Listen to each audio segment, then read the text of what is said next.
तारुफ आपसे करवाए देते हैं। एक तो नज़ीर शाह हैं, जराइम के मामलात पर जितने भी मामलात हैं उन पर बड़ी गहरी नज़र होती है उनकी। थैंक यू सो मच नज़ीर शाह। और साथ ही साथ हमारे साथ मौजूद हैं SSP अगवा बराए इंसदाद अगवा बराए तावान सेल अनिल हैदर साहब। अनिल साहब thank you so much for joining us. तो शाह साहब, मर्ज बढ़ता गया जूं दवा की, ये क्या चल रहा है? बिल्कुल देखें, जो जराइम पूरी दुनिया में होते हैं और हर जगह के डायनेमिक्स अलग होते हैं। सिंध अगर आप ओवरऑल लें तो सिंध का एक हिस्सा है, कच्चे का इलाका है जहाँ पर डाकुओं की जानिब से जो कार्रवाइयाँ की जाती थी, तो पंजाब और सिंध पुलिस की जानिब से उनको आहिस्ता आहिस्ता करते करते एक जगह तक महदूद कर दिया गया है। जिन जिन जगहों पर पुल तामीर कर दिए गए, फ्लाईओवर्स बना दिए गए, वहाँ से कच्चे के डाकू चले गए। अच्छा। क्योंकि उनको छुपने के लिए ऐसी जगह चाहिए होती है जहाँ पर उनके हाइड आउट्स हो, जहाँ पर वो ऐसी जगह से जो लॉ इन्फोर्समेंट एजेंसीज़ को निशाना बना सकें जहाँ उनको आसानी और जो दीगर इदारे वाले उनको मुश्किलात का सामना करना पड़े। अच्छा। जैसे आपने कहा कि इतने बेखौफ है कि फ़ोन करके कहते हैं, अब तो ये तावान में iPhone 15 भी मांगते हैं और इनकी जानिब से डिमांड्स भी जो है ना अभी उसी हिसाब से बढ़ती जा रही हैं। कराची की अगर आप ओवरऑल सिचुएशन देखें तो कराची में AVCC की जानिब से, सिंध पुलिस की जानिब, कराची पुलिस की जानिब से बहुत ज़्यादा अगवा के केसेस पे इतना कंट्रोल किया गया कि अगवा के वाक़यात जो है तकरीबन कराची में जिस तरह माजी में होते थे ना, ऑर्गेनाइज ग्रोथ थे जो बलूचिस्तान के थे, सिंध के थे, जो सबसे बड़ा जो ग्रोथ था वो बलूचिस्तान का था और यहाँ से वो बाकायदा उनको लेके जाते थे और करोड़ों रुपए न सिर्फ तावान बल्कि दीगर तरीके से डील भी होती थी। कराची में अगर आप जनवरी से अब तक देखें तो तकरीबन 20 अगवा बराए तावान के केसेस हुए, जिन तमाम के तमाम को न सिर्फ हल किया गया, बाजियाबी के साथ मुल्ज़िमान को भी गिरफ्तार किया गया। अच्छा। लेकिन अब ये जो हनी ट्रैप और दीगर तरीके का जो सीन आया है, जिस तरह माजी में अस्करी तंजीमों की जानिब से अपनी एक B टीम बनाई गई थी जिनका काम ही जो है दूसरा था, तो इस तरह अब डाकुओं की जानिब से जो सादा लोग शहरी हैं, अब सादा लोग किस सेंस में, उसके अंदर भी जो है ना कंडीशंस है कि वो लोग जिनके दिमाग में किसी किस्म का लालच हो, लड़की से दोस्ती करने का, शादी करने का, और सबसे हैरत की बात यह कि ज़्यादातर जो शादी के लालच में जा रहे हैं वो अधेड़ उम्र हैं, 55-60 साल 65 साल इस एज फैक्टर के लोग हैं जिनको झांसा दिया जाता है खूबसूरत लड़कियां दिखाकर कि आपकी शादी है, आप बस यहाँ तक पहुँच जाएँ।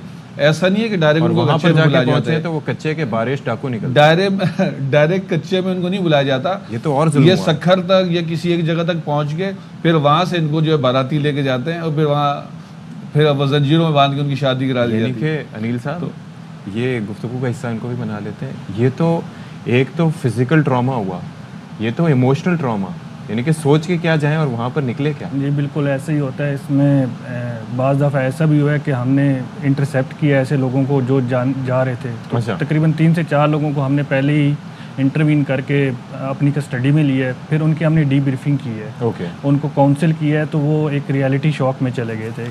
जब उनको ये बताया कि आप जिनसे बात कर रहे हैं वो एक्चुअली लड़की भी नहीं है, वो एक लड़का है, तो आप जो है वो, तो तकरीबन 4-5 दिन हम उनको बुला के उनकी बात करवाते थे ताकि उनको काउंसिल करें कि उनको एक रियलिटी शॉक से निकालें, वरना वो तो इस बात को मानने को तैयार नहीं थे कि ये वही कह रहे पुलिस झूठ कह रही है। अच्छा, तो नहीं, मुझे ये बताइए कि ये आप इस बात से सोचिए कि वॉइस चेंजिंग ऐप के जरिए, बिल्कुल, तो इसका मतलब यह है कि कितना वक्त वो निकाल के इसको देते होंगे। इसका मतलब ये हुआ कि वो बिल्कुल बेखौफ होकर, एक तो ये होता है या तो खौफ हो कि पुलिस आपके सर पे है तो आप भागते फिरते हैं, ये तो जो क्रिएटिव काम कर रहे हैं, मैं तो कहूँगा क्रिएटिव काम है, अपने यूट्यूब चैनल बना रहे हैं, यहाँ पर लोगों को कह रहे हैं आके सब्सक्राइब करें, फिर उसके बाद वीडियोस जारी कर रहे हैं। फिर एक बात आप उसमें ऐड करना भूल गए कि उन्होंने ये भी कहा था कि जिस शख्स ने भी मेरे चैनल को सब्सक्राइब किया, अगर हमने उसको इन फ्यूचर अगवा कर लिया और हमने देखा हमारा फॉलोअर है तो हम उसको वैसे ही छोड़ देंगे।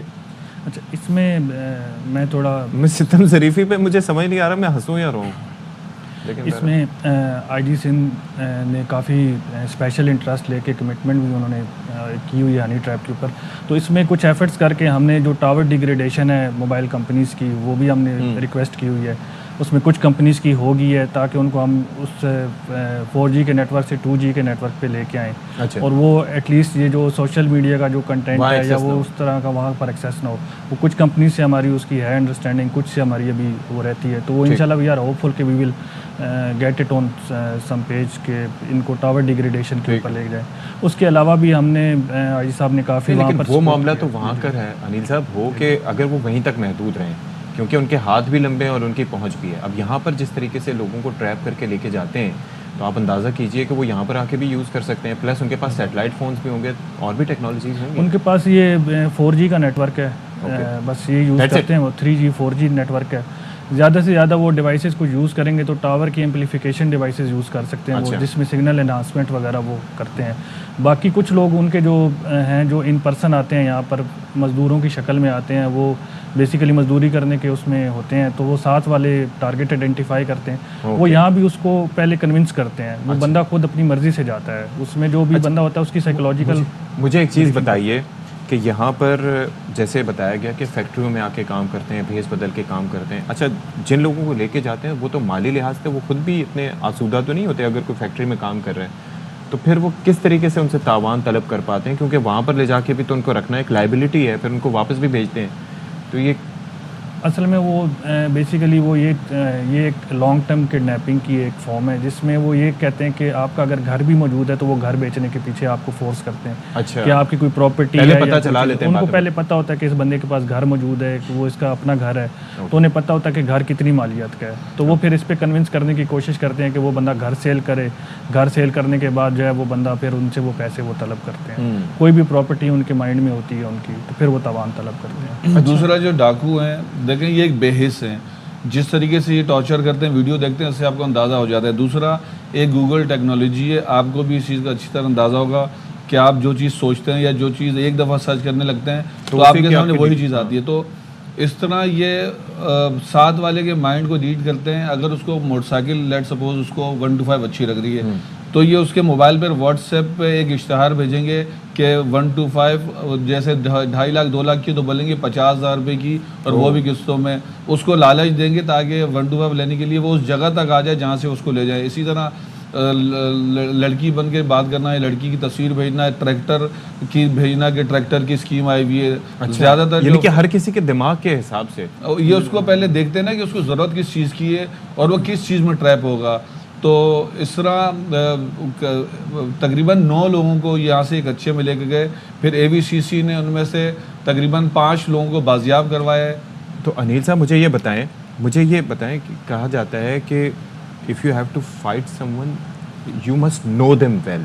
क्या अभी तक आप लोगों को अंदाज़ा हो पाया है कि वहाँ पर, ये तो अभी सरसरी हम बातें करें बिकॉज आप लोग वहाँ पर पहुँच उस तरीके से नहीं पाए, तो सारी आपकी असेसमेंट्स हैं, उनके पास इतना असलहा कहाँ से आ रहा है, यहाँ से लोगों को ले जाने के लिए इंफ्रास्ट्रक्चर सारा है कि यहाँ पर तो ट्रैकिंग भी होती है, अब तो सेफ सिटी का भी काफ़ी कुछ सिलसिला, कुछ कैमरे वगैरह काम कर रहे हैं। हमने तकरीबन जो इसमें काम करने वाले तमाम ग्रोह आइडेंटिफाई कर लिए हैं। हम जो डिस्ट्रिक्ट्स हैं उनसे कोऑर्डिनेशन में होते हैं। कितने ग्रोह है, नंबर क्या है इनका, कितने नंबर? उनमें देखें, उसमें कश्मोर और घोटकी के दरमियान में जितना एरिया है वो कच्चे का एरिया है, उसमें कितना एरियाओं का अंदाज़ा कितना? ये शिकारपुर, कश्मोर और घोटकी का एरिया। मोटरवे पे आप समझिए कि मोटरवे का जो बेल्ट है तकरीबन 60 किलोमीटर उसके आसपास का जो एरिया है वो है, और जो कच्चे का एरिया है वो इसी तरीके से तकरीबन 200 किलोमीटर्स के जो रिवर बेल्ट के साथ है। उसमें अगर पानी आ जाता है तो वो एरिया कम हो जाता है, पानी अगर वो चला रिसीड कर जाता है तो वो एरिया थोड़ा बढ़ जाता है। और ग्रोह की नंबर्स, कुछ नंबर ऑफ जो ग्रोह हैं वहाँ पर तकरीबन 6 से 7 गैंग्स जो हैं वो घोटकी और कश्मोर में हैं।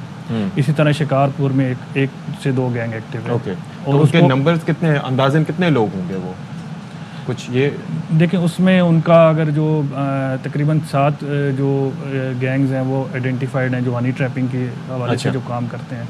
उसमें भी हमने उनके तकरीबन तमाम के जो उनका सेलुलर नेटवर्क है, जो उनके इस्तेमाल में जो डिवाइसेस हैं, जो उनकी IMEIs हैं, उसका डाटा हमने तो मुझे ये बताइए कि आप जब इतने लोगों को बाजियाब करवा चुके हैं तो कभी ऐसा कोई नौबत नहीं आई कि किसी को अरेस्ट किया जा सके उस कार्रवाई के दौरान? हमने बिल्कुल अरेस्ट किए हैं। हमने इनके जो इनका सप्लाई नेटवर्क है हमने उस पर हिट किया है। इनका जो नेक्सस है, फॉर एग्जांपल जो लोग इनकी यहाँ पर जो लोग यहाँ से कराची से इनके लिए लोग लेके जाते हैं वहाँ पर, उनको हमने अरेस्ट किया। हमने ऐसे 3 लोग किए हैं अरेस्ट, जो इधर से बंदे ले जाके उधर उनके हवाले करके दोबारा वापस आ जाते हैं और फिर कोई नया पोटेंशियल टारगेट ढूंढते हैं और फिर उसको साथ ले जाते हैं। तो इसमें वो एक दफ़ा हम इनको बात करते हैं अक्सर इन्फ्लुएंशियल लोगों की, जो लोग हुकूमत का हिस्सा बन जाते हैं हर मौके आने पे, उनकी जानिब से काफ़ी इनको सपोर्ट किया जाता है? कभी ऐसा होता है आप कार्रवाई कर रहे हो, किसी को फ़ोन कॉल आई हो कि नहीं इनको छोड़ नहीं, आज तक ऐसा नहीं हुआ, बल्कि हुकूमत के देखें सपोर्ट का मैं ये समझता हूँ कि लोग लोकल लेवल पे किसी के पास अगर जाते हैं और अगर किसी लोकल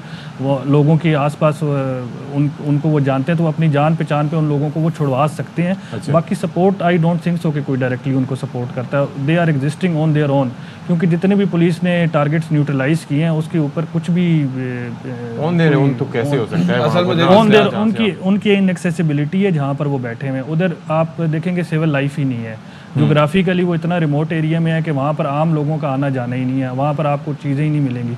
अब उधर जो घोटकी में अभी वो करेंटली इंफ्रास्ट्रक्चर डेवलप कर रहे हैं, वो ब्रिज उसका बना रहे हैं, चलें तो उससे वी आर होपफुल के वो चलें काफ़ी फ़ायदा होगा। पैबस्त शजर से उम्मीद है बाहर। अनील हैदर साहब SSP, बहुत ही आपका